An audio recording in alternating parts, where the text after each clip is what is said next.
When a narcissist goes silent, it's not because they've moved on. It's because they're planning their return. And here's what they'll never tell you.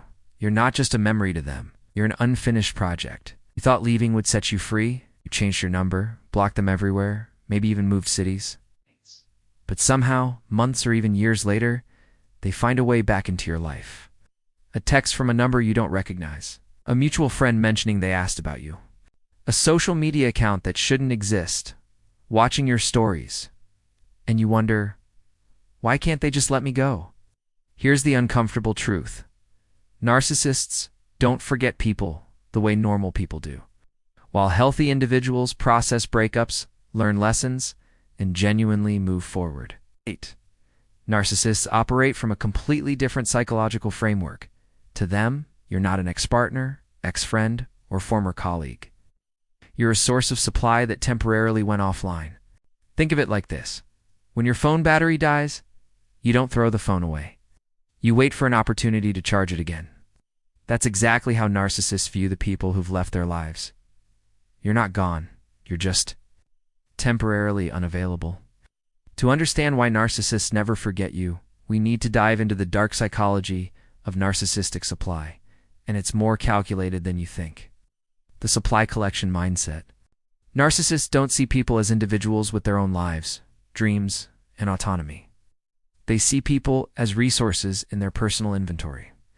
And just like any collector, they keep detailed mental catalogs of what each person provides. You might have been the one who made them feel intellectually superior. Or maybe you were the one who gave them social status. Perhaps you were their emotional stabilizer. The person who absorbed their chaos and reflected back calm. Whatever role you played, that role didn't disappear when you left.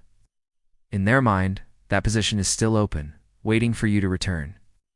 The psychology of interrupted control. Sigmund Freud identified something called the repetition compulsion, the unconscious desire to recreate unresolved situations. For narcissists, your departure creates what psychologists call interrupted control syndrome. It's not that they miss you personally. They miss the control dynamic you represented. When you left on your terms, you disrupted their narrative of power. You became the one story in their life where they weren't the author of the ending. And narcissists cannot psychologically tolerate unfinished control dynamics. Robert Greene, in the 48 Laws of Power, discusses how power seekers never forget those who've successfully resisted them. You represent their only defeat, and defeats must be corrected. The idealization trap. Here's where it gets psychologically complex. Narcissists have a peculiar relationship with memory. They don't remember you accurately. They remember an idealized version of how you made them feel about themselves.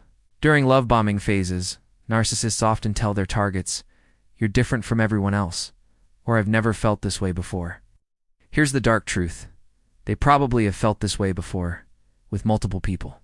But their psychological mechanism requires them to believe each source of supply is uniquely special to maintain the intensity of their emotional experience. When you're gone, this idealization doesn't fade, it crystallizes. You become the one who got away, not because of who you were, but because of how effectively you reflected their grandiose self-image back to them. The return strategy. Carl Jung wrote about the shadow self, the parts of personality we deny or repress. For narcissists, their shadow contains their deep fear of abandonment and irrelevance. Your absence triggers this shadow, creating what I call delayed pursuit syndrome. They might disappear for months, even years, but they're not healing or moving on. They're calculating. They're waiting for your defenses to lower, for your life to hit a vulnerable moment, for the perfect opportunity to reestablish contact. This isn't random, it's strategic. They often return during major life transitions, breakups, job changes, family crises, holidays. They're emotional predators hunting for moments of weakness. The Hoover maneuver in narcissistic abuse recovery circles. This return attempt is called Hoovering, named after the vacuum cleaner brand, because it's designed to suck you back in. But here's what most people don't understand. The Hoover isn't about rekindling romance or friendship. It's about reestablishing the supply line. They need to confirm that their psychological hold on you still exists. Even if you respond with anger or rejection, you've still responded, which means the connection is still active. Why your success triggers them, perhaps. The most disturbing aspect of narcissistic memory is how your post-relationship success affects them. Normal people feel happy when their exes thrive. Narcissists feel threatened. Your success without them challenges their core belief that they were essential to your well-being. If you're thriving, it means their narrative was wrong. You didn't need them after all. This triggers what psychologists call narcissistic injury, and injured narcissists become dangerous.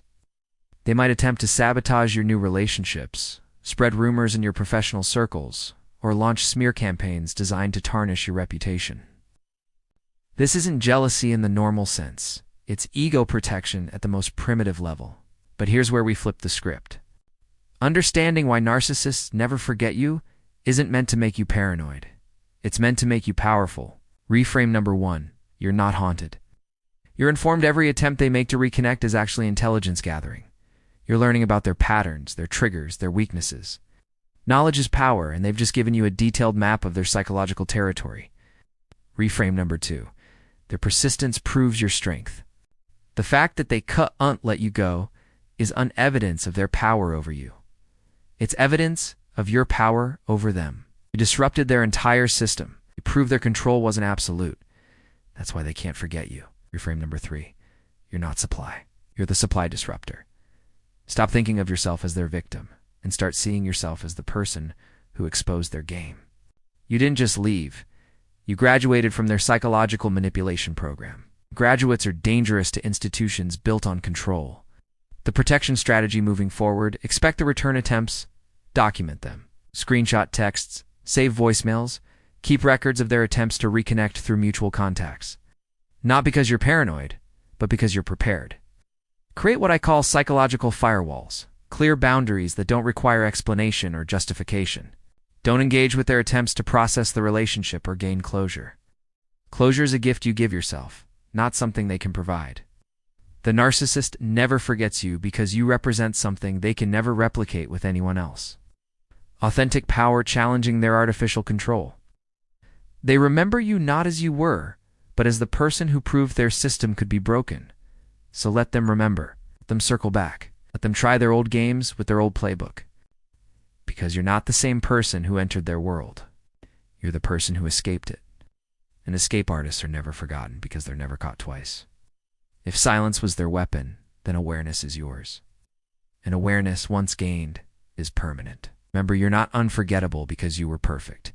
You're unforgettable because you were free.